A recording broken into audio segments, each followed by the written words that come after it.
welcome back to another episode of the What Was That podcast. I'm Jazzy. And I'm Addi. So Halloween just ended, and we are quickly turkey trotting along to Thanksgiving. Oh boy, another holiday where I have to make 100 different dishes just to feed a family of 6. When will it end? All this cooking just makes me want to eat out. Hey, whoa, Jasmine, I don't think I'm ready for that yet. Don't flatter yourself. I do just mean going out to eat. A nice little Chili's moment. Yeah, I knew what you meant. I like to eat out too. Addison. I don't know if I'm there yet. I mean, you could always pick it up to go if you're not. Oh, I guess you're right, yeah. I'd especially like to order to go if the restaurants are anything like these stories. They really will have you wondering, are you dining in or taking out? Or eating out. Vaginas. We're talking about eating poop. Story 1. A string of encounters in 1997. When I was a teenager, I worked at KFC. The restaurant was located next to an old motel. The building that held the KFC was originally a mom-and-pop type restaurant owned and operated by the hotel in the 70s. I always heard that the owner of the motel loved the restaurant and was heartbroken when it closed and subsequently sold to KFC franchise.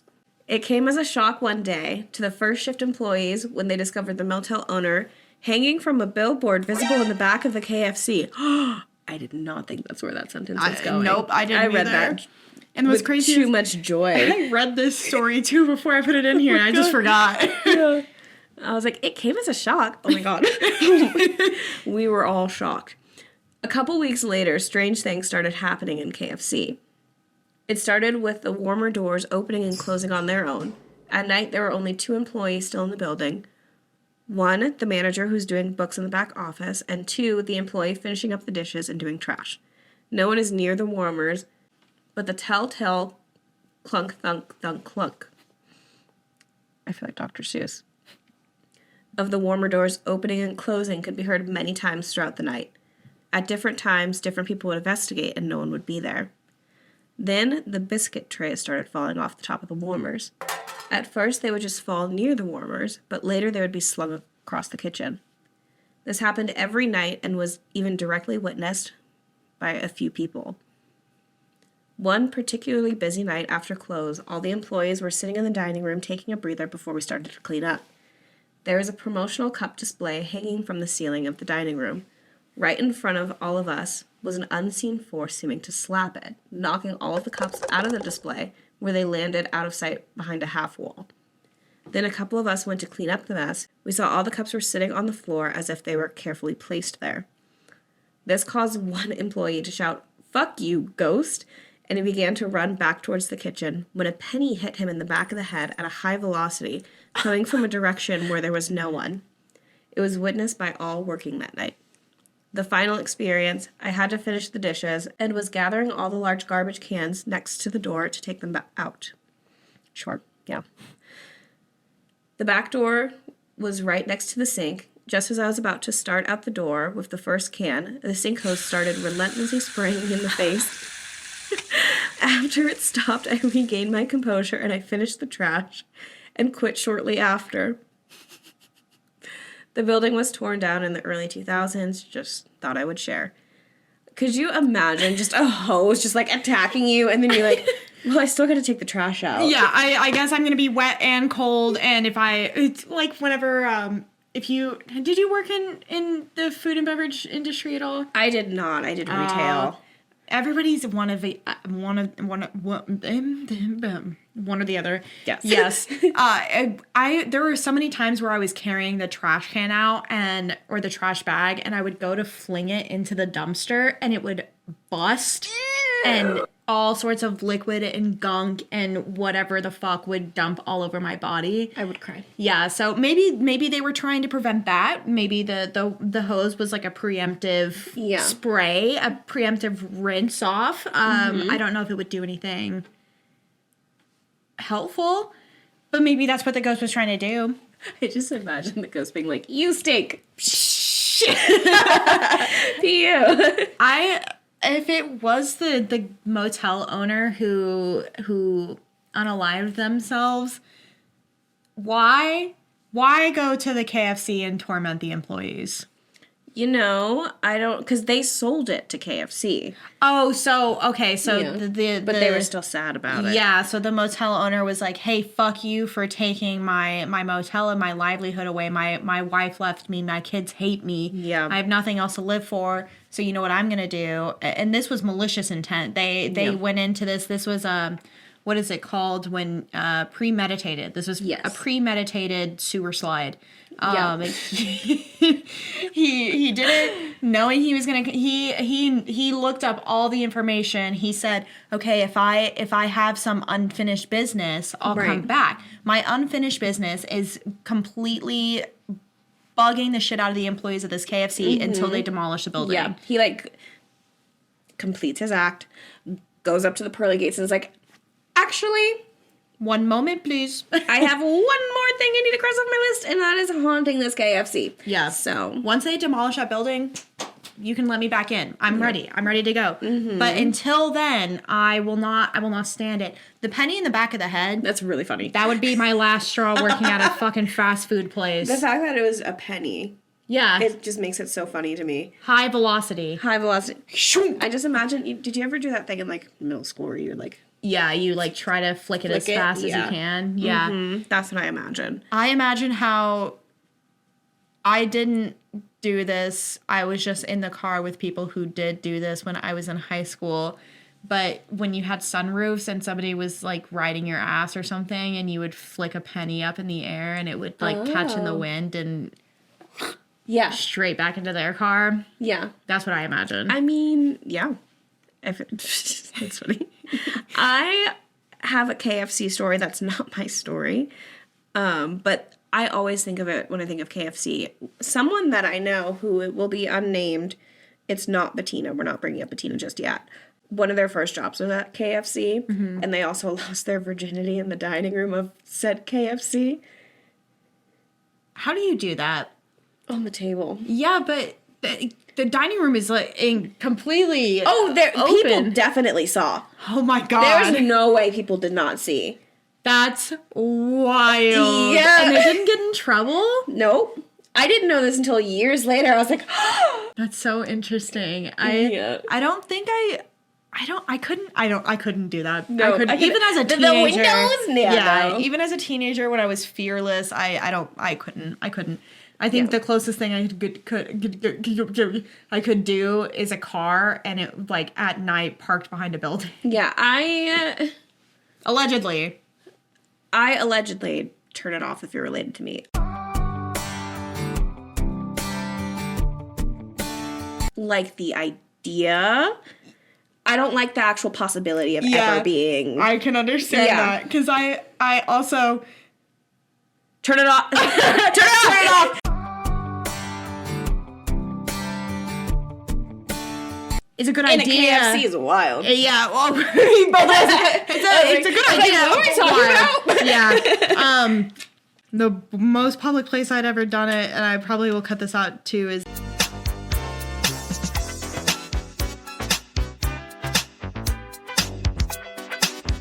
we're done. We're done. Yeah, sorry, Mom. Yeah. But anyway, this reminds me of. This reminds me of Poultrygeist. Oh yeah. To get back on the actual subject, topic. Yeah. It reminds me of the movie Poultrygeist, not Poltergeist. Yeah. Poultrygeist. Is it evil chicken? It is a movie about a fried chicken restaurant that is built on an ancient burial ground. As they are. They are. And all of the chickens start coming back to life.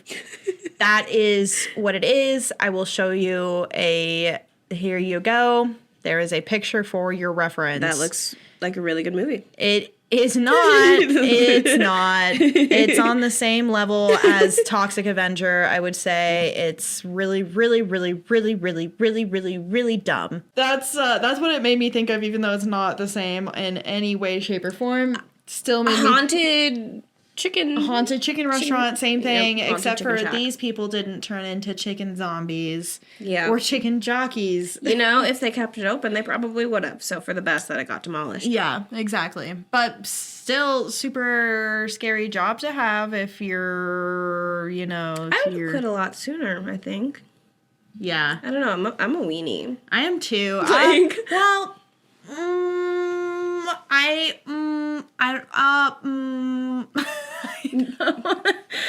feel like I've worked at some spooky places that have had some like not super scary things happen. I've had a lot of scary real people things happen. Yeah. To me, but not too many spooky things happen at workplace.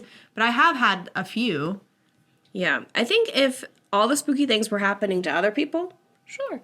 As soon as one minor inconvenience happened to me, I'd be like, I'm out. As soon as I get a penny chucked at my head, I'm done. As soon as I get sprayed with a water hose, count me out. I'd be so mad. I'd be so mad. You gotta drive home still. Yeah, I gotta drive home sopping wet. You're like... You already smell like a fryer in a chicken rrestaurant. Now you're sopping wet. Oh my god. That was my least favorite thing about working in food and beverage was going home and smelling like fried food. Because there's like nothing you can do to get that smell out. You wash your hair, you wash your body, you wash your clothes with every type of cleaner and degreaser and anything that you can find. Does not matter. Yeah. Yeah, it's awful. I am so glad to be out of it. Yeah, yeah. Yeah, yeah, yeah. Ooh.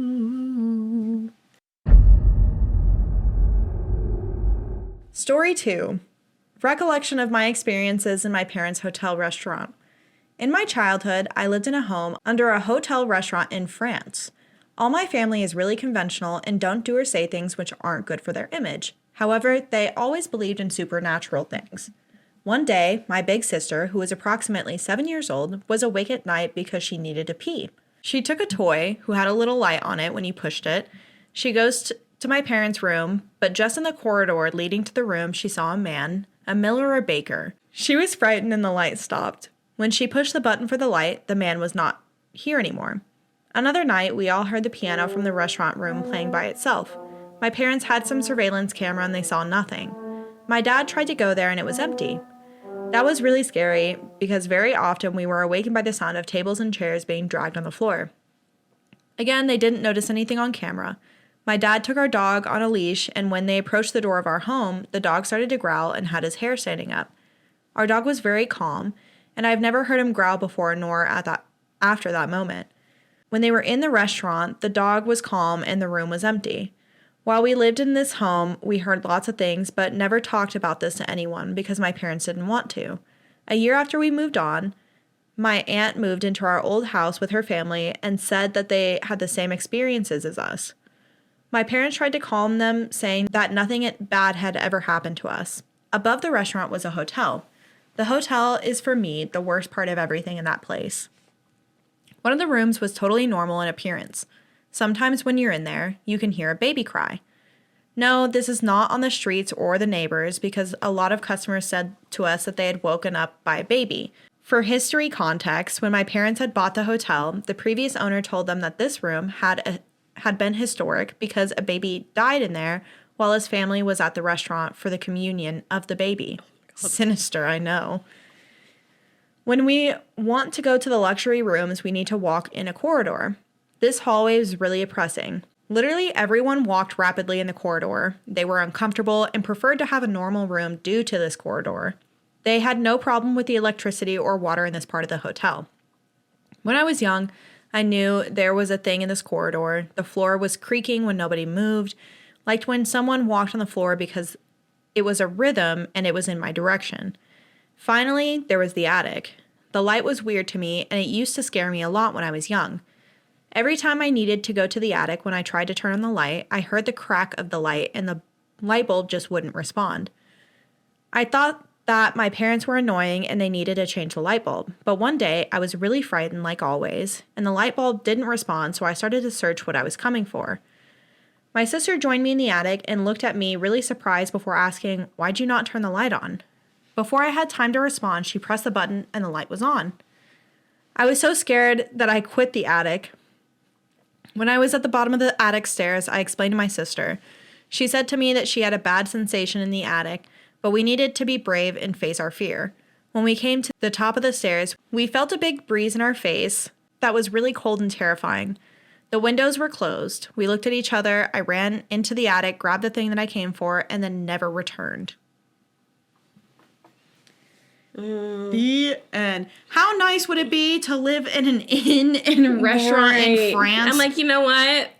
Take what you can get. I know what I said last story, but I was like, nah, this would be fine, honestly. Yeah. Because that sounds magical. It sounds so nice, even if it is haunted.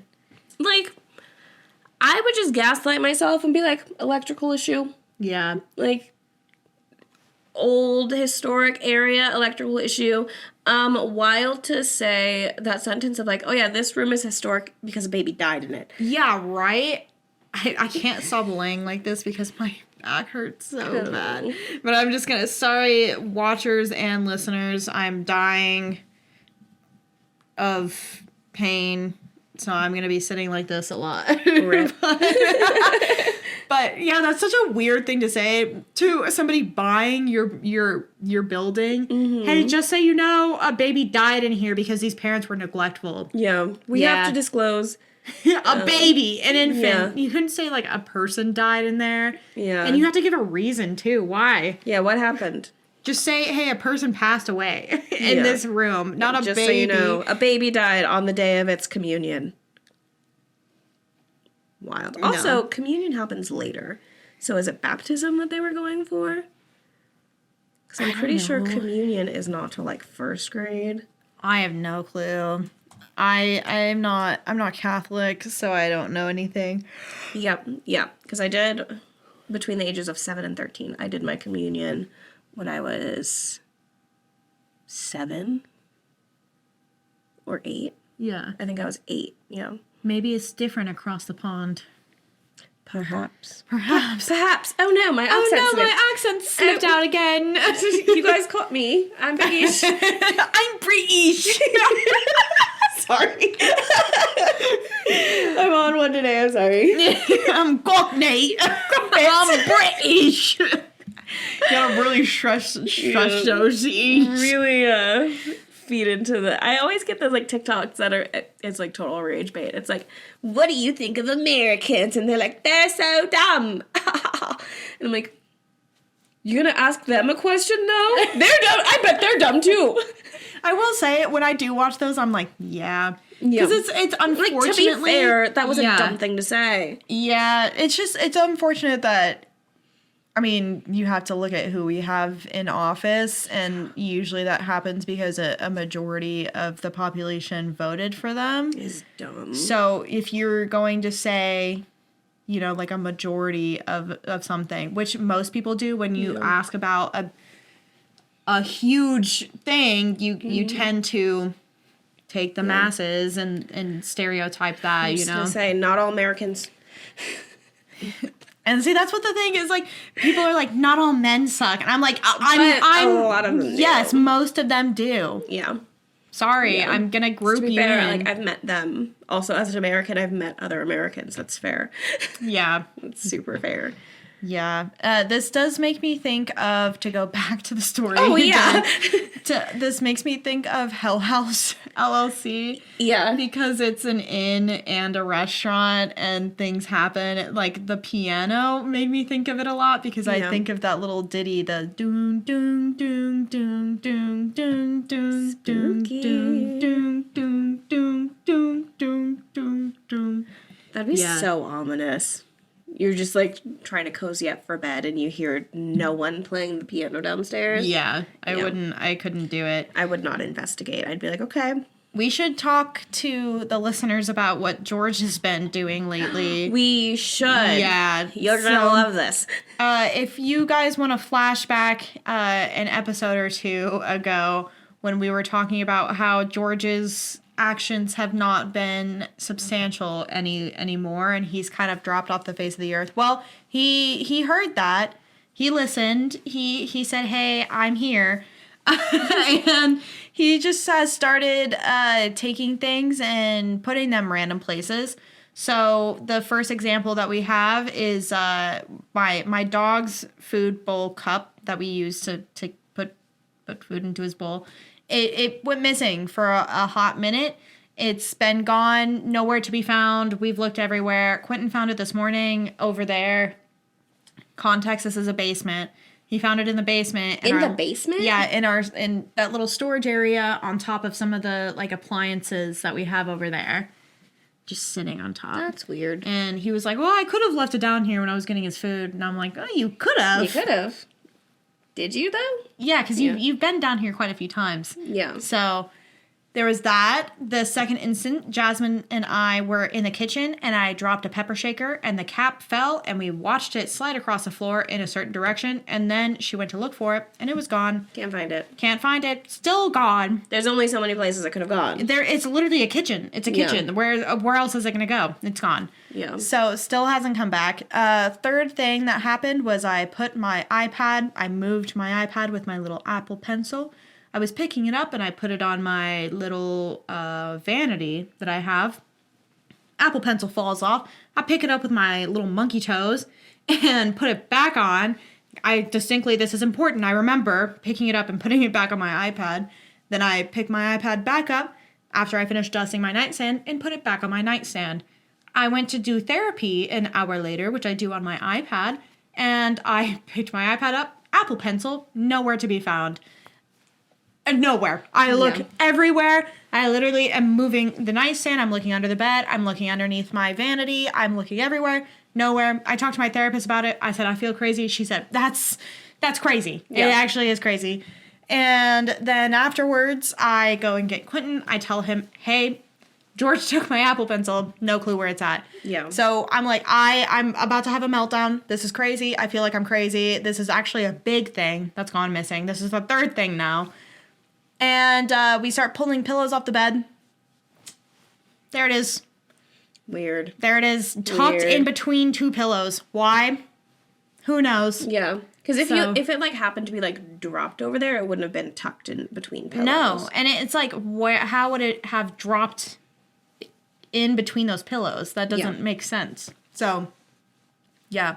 Yeah. So just little things that keep happening and little things keep going missing or being moved. And so thanks for telling us that you're here, George. That's nice of you. Yeah.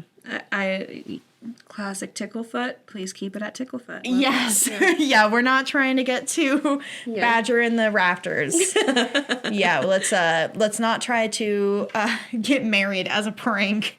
Oh my God, George is trying to like pull a corpse bride thing. So funny. Yeah. He like sticks his little finger out from somewhere in here, and I just happen to slide a ring on top. Yep, you're like, oh, my ring holder. Yeah. Don't get any ideas. He's writing it down. That's a good one. I've actually never seen Corpse Bride. You're right. Speaking of weddings, I had a dream last night. Uh-oh. That I went to, it was Bettina got engaged and you got engaged. Okay. But it was at this place where it's kind of like a manufactured area to do proposals, and that's what everyone did. So you go to this warehouse area. Okay. Happened to both you and Bettina, brought in... all your family and friends were there, and then, like, Quentin and Max were like, will you marry me? There's, like, rose petals and candles and, like, a banner that drops down, but it's all by design. Yeah. This is where people get engaged. So cool. Watch both of you. So happy, so excited. And then I get taken to the warehouse. I was like, oh, I've been here before. And then I start to, like, notice, like, I see my dad there. I'm like, what's happening? And then I'm like, oh, God, I'm going to get proposed to. Who the fuck is going to propose to me? I was like, go through, like, everyone I dated. I was like, I'm not dating it. No. And then I'm getting whisked away by the crowd. So I never get to see who's proposing to me. That's weird. It's like I got, like, whisked, like, pushed out. And then I was, like, trying to, like, get back in. Ah, interesting. Yeah. Mm-hmm. Yeah. I'm like, who was it? I don't know. Now I'm going to speculate. Also, another thing for everyone to speculate, when Bettina and I were in Rockport, to bring up Bettina, we were in Rockport and Massachusetts, we got a reading done. Yeah. And the psychic said, she's like, the love of your life is circling you, but you're not ready for it. Interesting. Isn't that interesting? So yeah, another layer to add on to that dream. Okay. Yeah. Which I guess that dream tells me that I'm maybe still not ready for it. Yeah. Huh. Yeah. Weird. Now I'm like, what a weird dream that was. I'm not going to be able to talk for the rest of the episode because I'm just going to be like dissecting. If you have any thoughts as to what that dream means, please comment or email us. Let us know. You should post on the palmistry subreddit, because if you post your palms and be like, I, 32 female. I dreamed a dream. Yeah. You can post it and they'll tell you what you can be like, will I have kids? When will I get married? Mm-hmm. And they'll tell you. Yeah, because the palm reader that was at the Conjuring Last Rites. Yeah. I think she was just saying shit, to be honest with you. Yeah. That's what Shannon said too. She was like, I don't understand. She's like looking around, she's like, you have a giraffe guide and you have a fox guide. And I was like, she's like, you have a buffalo. And I was like, she's like, and you'll have multiple children. You've lived multiple lives. Most of them were as a man. And I was like, okay. Yeah. Cool, I'm going to go. Thank you. That was appreciate it. So insightful. Yeah. Yeah, but the other one I went to, I was like, you seem like you're onto some stuff. Yeah. Yeah. Yeah, you should post on that and see what you get. Because I would be interested. Mm-hmm. Mm-hmm. Mm-hmm. Here's my hands, in case anyone needs to see it. Thank you. Free hand pics. Yeah. No toes. Okay, all right. Story 3. I'm like, I don't know what did we talk about this? We talked enough. We talked about I don't stuff. know if we talked enough about the story. Damn, that's crazy. Wow, that is How could you so complain scary. about living in a nice little place in France? I don't really know what you're complaining about. Get over it. I'm sorry. Yeah, no. sorry. This is not a real... Just kidding. In this economy, you're lucky to have a house to live in. That would be literally my dream. Like having an inn and a restaurant with a little ghost that wanders. Like dream. Absolute dream. Yeah. Yeah. In the countryside. I would love to have a little bed and breakfast where you eat what I make for dinner. Mm-hmm. I get to cook whatever I want, and I do it because I get paid. Yeah. Like, right now, I love cooking. I hate cooking for myself because I hate doing it when I get home from work and I don't know what I want to eat and I have to expend more spoons and I don't have any more spoons. Yeah. So I hate it right now. I love cooking on the weekends because I have time and I have energy to cook what I want to on the weekends. So if I want to make fucking duck confit on a weekend, I can. We're gonna make some duck confit. Yeah, but on a Tuesday night, I'm putting a fucking DiGiorno's in my oven. Have you ever seen La Pichon? La Peach? Yes. La Peach. Yeah. That is my dream. Yeah. Yeah. You have a little garden, you source all of your ingredients from all the local farmers in your little French and you countryside live town. in a cute little town with your best friend and both of your husbands and one baby. Yeah, and you guys and just have a little cooking class that you teach people how to garden and make their own food. Yeah, what a fucking dream, man. Yeah. Oh, God. Quentin's mom yesterday was talking about how her and Brett were looking into, because he's like, his whole family's Scottish and his like grandma came from Scotland. And it made me start thinking too, because my great grandma's from Scotland, and I don't know if that's like too far removed, but apparently like they have a better chance of getting approved for a citizenship. Worth looking into. Yeah, and Quentin was like, okay, well, if you guys get a citizenship, does that mean that we can get citizenships because my mom is a citizen of Scotland? It should, yeah. Yeah, and so I was like, let us know how that goes, because if you guys move over there, we will come with you. Yes. Like 100%. If you guys go over there, we're on board. We will be right behind you. We'll move into the same tiny little town that you guys live in. All the it would be so awesome. Yeah. You know how fantastic it would be to live in Scotland with Quentin's mom and his stepdad, and we just have a cute little like quaint life together. Yeah, you like go walk on your stroll and get like a morning coffee, and you just look into the fields, and it's just beautiful. It's just gorgeous. Yeah. I don't have a kid, so I can't really. I'm like, walking Nah, with a fuck the stroller. kids. I'm like, Yeah, no, no, I'm not. fuck that. I don't have that. So. That's what dog. Dog. Take the dog on a walk. Multiple dogs. Yeah. Because if I live in the Scottish hillside and I have a little farm, I'm gonna have a bunch of farm dogs. Yeah. Yeah. Tons of dogs. Mm-hmm. I have so many dogs. I want this for I'm you. manifesting I really this. want this. Yeah. I am manifesting that I move to the Scottish countryside. You can come with. I was already. We can. I do already have a flight booked. we can open a cute little like bookstore together. That's also a flower shop. That's also a coffee shop that like serves cocktails. Yeah, at night. So we have like a back left section that has like all the flowers and the plants, and then the back right section is like where the books are, and they're mostly smut. Yes, and then we have the front like center area, which is a bar, and in the morning it's coffee, and at night it turns into a bar, and then on the front right is a sitting area. Yes, and we do craft nights. Yes, yeah. And we do open mic nights, and we do poetry readings, and we do dance classes. Crochet the day away. God! And you just like crochet as long as you want to. We'll play a little movie on the projector. It'll be very nice. It'll be very sensory safe. A dream. We're manifesting this. Help us get to 2 million subscribers, and we can afford to do that. Yeah, and then you can come to our little coffee shop, and it'll be cute. It'll be so good, and we'll do little readings for you guys live if we at our coffee shop. At our coffee book, bar. Coffee cock book. Come to our coffee cock. Book cock floral. No. I feel like you can't say book cock. You gotta not say cock. We gotta stick with the tail part of it. Okay. The cock makes it too funny. Floor book cough tail. Floor book cough tail.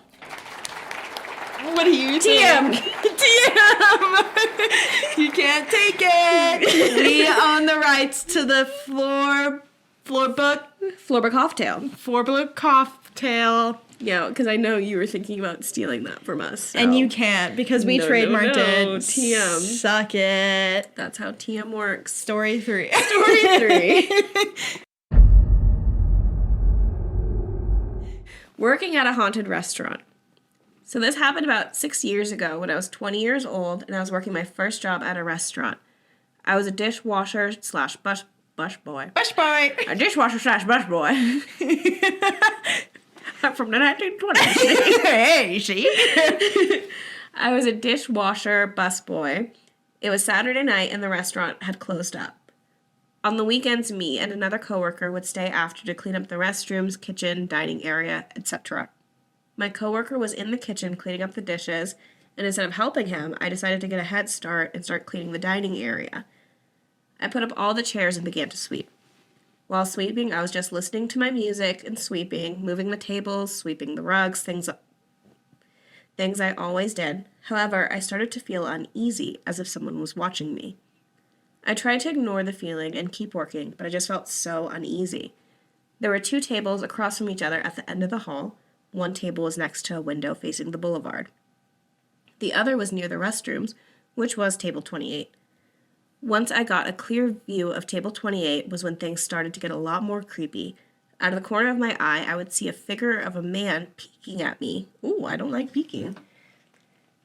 Whenever I would turn and look at the table, it seemed like the figure would quickly hide back into the booth. Don't like that. At this point, I was scared out of my mind, and I began to sweat. Just an overall feeling that I can't describe, but I decided to thug it out and continue to clean up. I guess the spirit, or whatever you would call it, didn't like that. I chose to ignore it, despite being scared as fuck, and it decided to let me know. So each table has a service button that customers can push to get the attention of the waitress. As I was getting closer to the table, I heard a familiar sound of the service bell. I immediately ran to the cashier table. As you can see which table is requesting service on a small screen where the host and hostess would stand, and sure enough, it was table 28. I decided to let my coworker know about what was going on. He was in the back still cleaning up in the kitchen with both headphones on, and he saw me go to the back and asked if I had finished. I told him what had happened, and he didn't believe me at first. He even laughed at me. Then I told him to get quiet, and he did, and we both heard the service bell going off again. We both went to see which table it was, and again, the same table. This time his face changed from laughing to fear as he saw that I was telling the truth. My coworker decided that we should just leave and tell the owner and the manager what happened. I agreed, and we decided to leave. The owner laughed and said it was fine. We ended up finishing up the next morning before we opened. Before this experience, the owner would always joke, asking if we got a visit from a ghost yet. I didn't believe him, thinking he was just messing with us. But, as it turns out, before the restaurant on that property was a retirement home where several elderly people passed.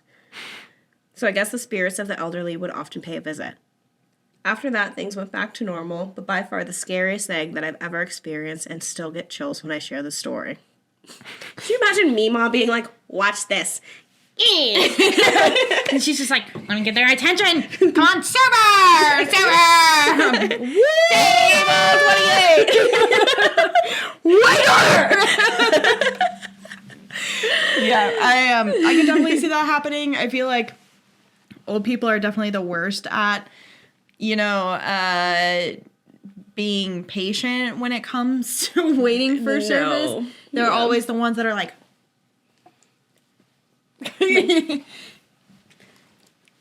check. The check? We need help. Excuse me, we need help. Yeah. Yesterday we went and got brunch with Quentin's mom, and there were it was a couple elderly women that came in, and first of all, super cute. I love seeing old ladies as friends. They're super cute. Mm-hmm. But they did walk in and waited at the front for approximately 30 seconds before just walking to the back and looking for somebody to seat them. Yeah. And I'm like, all right. Yeah. Yeah. Yeah. Is this a generational thing, or are we definitely going to become that when we're older? Because I don't want to do that. Yeah, I definitely, because they're always like, oh, this generation is so impatient, they want everything, and I'm like, actually, based on my observations, it seems like, while we can also be impatient also, yeah. I feel like they, yeah. I feel so brain foggy right now. I feel like I'm talking. I'm speaking Simlish in my head right now. Scuba Dob. But yeah, I don't know. Part of me likes the idea of just a bunch of old ghosts being like. I imagine this is a Perkins. What's a Perkins? You don't know what a Perkins is? Bro, it's I don't. Is there not one in Percolate? It's this place. It's a little Oh. I don't. It's that looks like. I think I might. Where is that at? There's one in here and in here. Oh yeah, no, different place. But I've been to places similar to that. But yes. Where it's very mom and pop dinery. Yes, yeah, that's what I imagine this as. They're just they pop around the corner, and then it's just a person sitting there waiting for, or a Luby's. Yes. You don't know what Grandy's? Nope.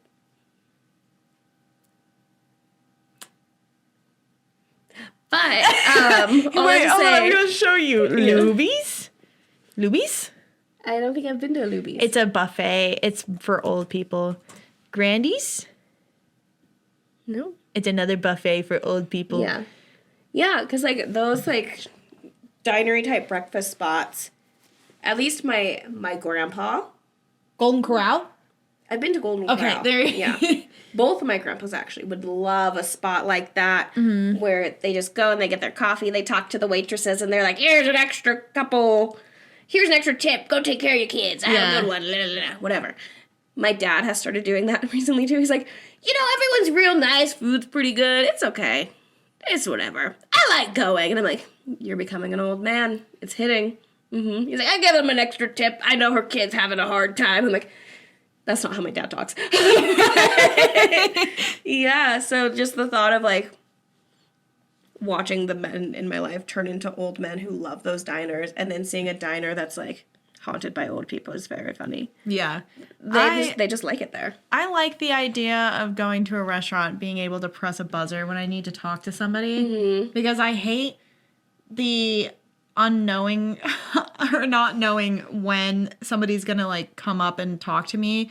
I need to, like, prep myself for conversation. So if I am the one who gets to decide when those conversations are had, that's so appealing for me. Yeah. I can just press a little button, and then I can decide I'm going to have this talk, and I'm going to order my food when I'm ready. And somebody's not going to come up while I'm mid-bite and be like, how's your food tasting? Oh, my God.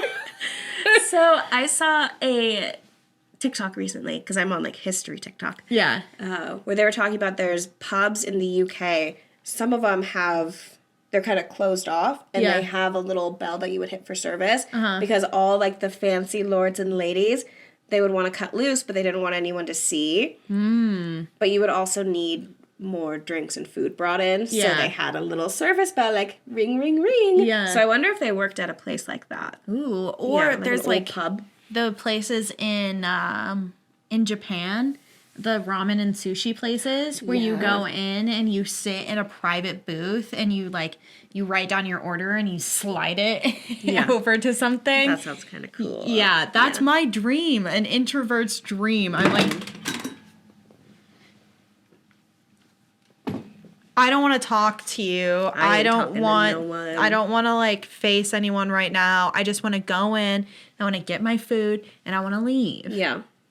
I'm extroverted until I'm not, and then I'm really not. Yeah. Like, please don't say anything to me. That's why I like DoorDash so much. Because I can get my food and I don't have to talk to anybody. I don't have to go pick it up from anywhere and go inside and talk to somebody while I'm trying to get it.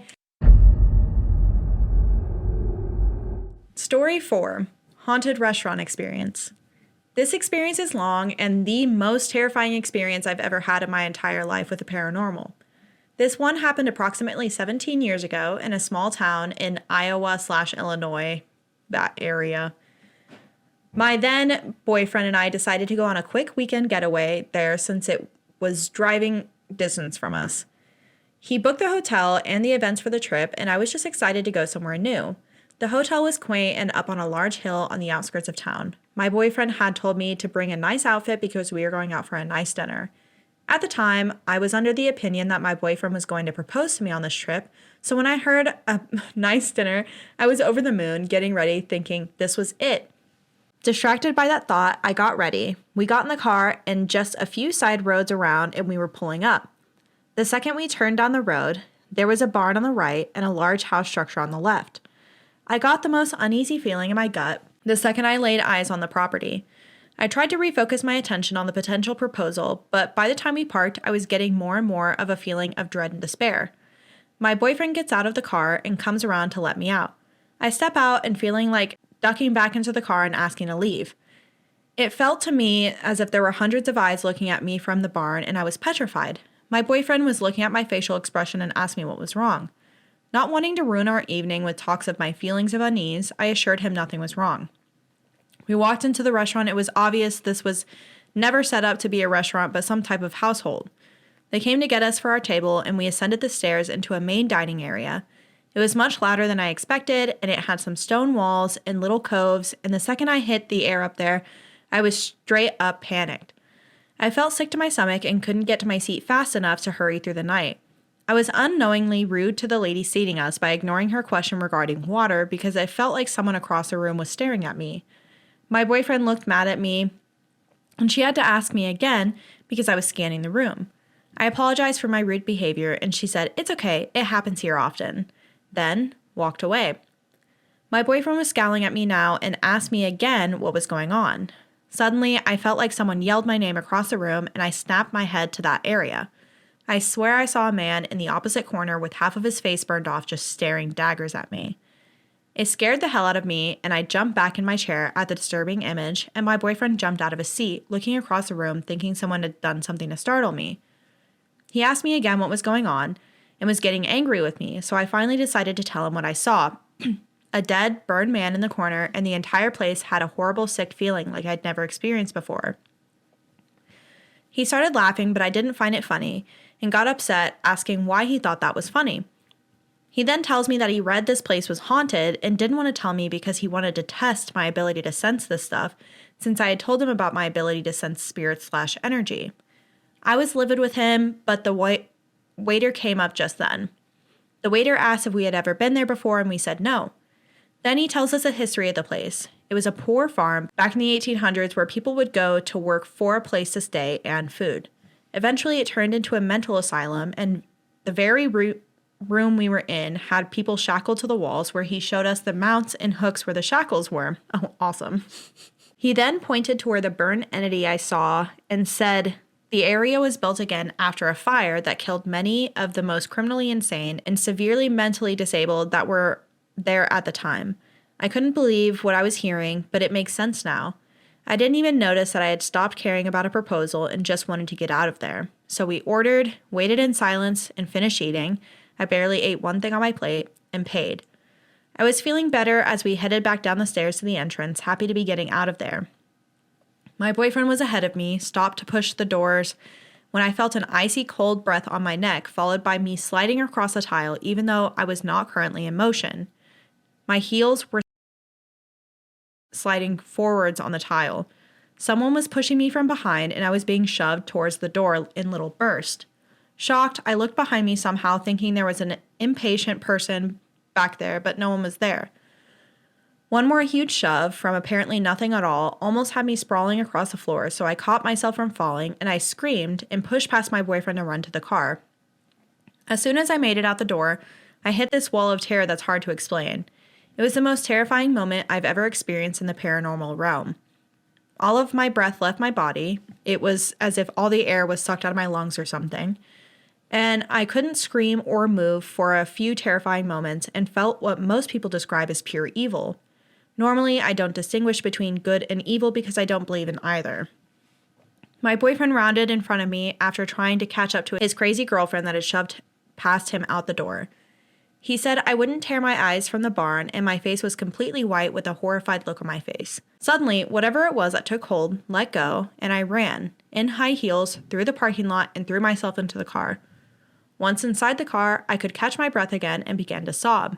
I never felt so scared in my life. When my boyfriend finally caught up and got in the car, he was frantically asking what was wrong and looking out the window thinking someone was chasing me because of my frantic sprint. I begged him just to leave. After that, my boyfriend actually felt really bad that he took me there, knowing what he did, thinking he would test me. A few years later, I found an article about how the restaurant couldn't keep staff because it was so haunted. They said that everyone that worked there had witnessed something at some point. They said glasses would break just sitting in the bins, dishes would fly across the room, and that they reported being pushed and shoved. I told very few people because it's hard to explain that night, but it's burned into my memories forever. I looked again now, and it said they had moved the restaurant to a better location in 2009, and it was torn down. Honestly, I'm glad because it was not a place for the living. How awful of an evening to think you're going to get proposed to. And then... Okay, I had to dive into the comments. I literally just said the same thing. I literally, while I was reading this, I was like, dump him. Dump him. Because it's one thing if, okay, your girlfriend is sensitive to the paranormal and you talk to her, hey, would you want to go here? Yeah. And see what you feel, what you experience? Yeah. But instead, she's getting all dolled up because she thinks she's going to get proposed to, and then she's being terrified by the paranormal the entire night. And he's just laughing at her. That's fucked up. Also, getting mad at her because she's distracted and didn't answer a waitress. Literally. That's weird. When you brought her there and she told you that she's sensitive to those things. Yeah, and he's like, she's looking around, she's already freaked out, and he's like, what's wrong? What's wrong? What's wrong? And then obviously she's distracted. My guy, what do you think? Yeah, she's obviously distracted, and then you're going to give her an attitude and get mad at her because she didn't hear the waitress. That's rude. And then also to laugh at her whenever she's like, I see something, that's freaky. And he just laughs at her. And then the rest of the time, You're like, oh, that's so crazy. I thought you would. Because I knew this place was haunted. Yeah, it's okay. They got divorced. She said that they got married and divorced. But, I mean, that's... Shouldn't have gotten married. I'm glad you're divorced now. Yeah, that's so crazy, though. I mean, I wonder if Ghost Adventures did, like, a episode on this place or something. Because that is, like... That's a crazy place. The shackles and, like, the things to still be on the wall in the dining room. It's like, oh, yeah, let me enjoy my little chicken fried steak. Yeah. No, absolutely not. It's like there was this restaurant that I used to go to in Waxahachie, Texas. It was called the Catfish Plantation. Okay. And it was an old farmhouse in Waxahachie, and a lot of people had died in the farmhouse, like by sickness, murder, stuff like that. And they made a restaurant into it, but it's a house, and it's still very, very much, it's not open anymore, I don't think. But it still very, very much looked like a house. And I loved going there because the food was awesome. It was like good comfort soul cooking. Yeah. And it's like it was so good. It was so good. They had fried corn and it was I feel like a haunted restaurant should serve soul food. Yeah, it was very good. But they also it was actually haunted. Like we went there one time, there were like plates shaking on a cabinet. Ooh, like weird. Nothing else was shaking. They just started shaking. And I've been here a lot, and I never saw the same thing twice. So people who are like, oh, well, they could have set stuff. I never saw the same thing twice. Yeah. There was another time where we were eating in the main dining room area, and the lights just went out. And then they turned back on a second later. Weird. And the waitress was like, oh, it happens all the time.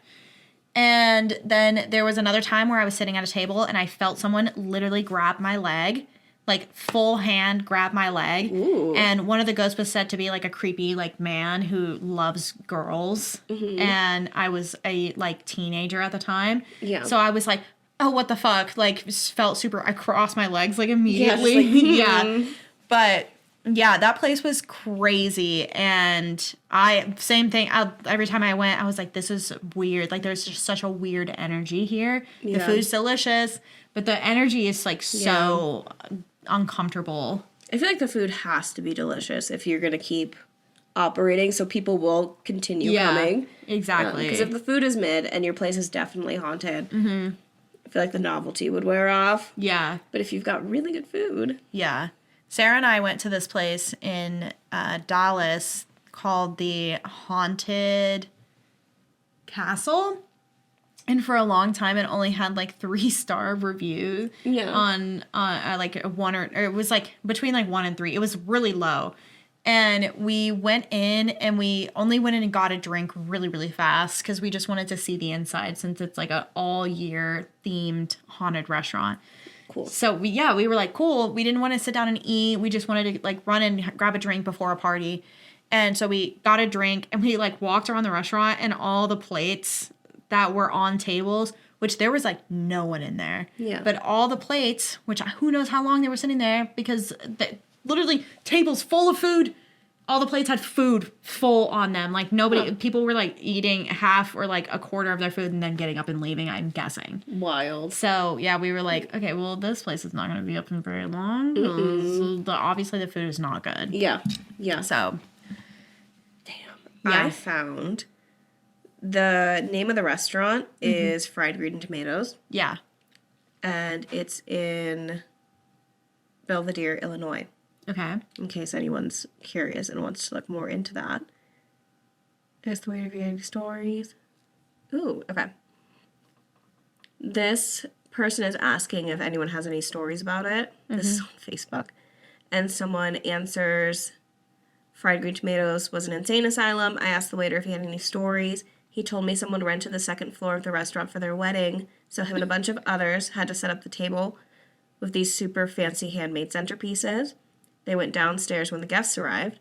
When they came back up, the room was a total disaster. Tablecloths were pulled off, centerpieces were broken.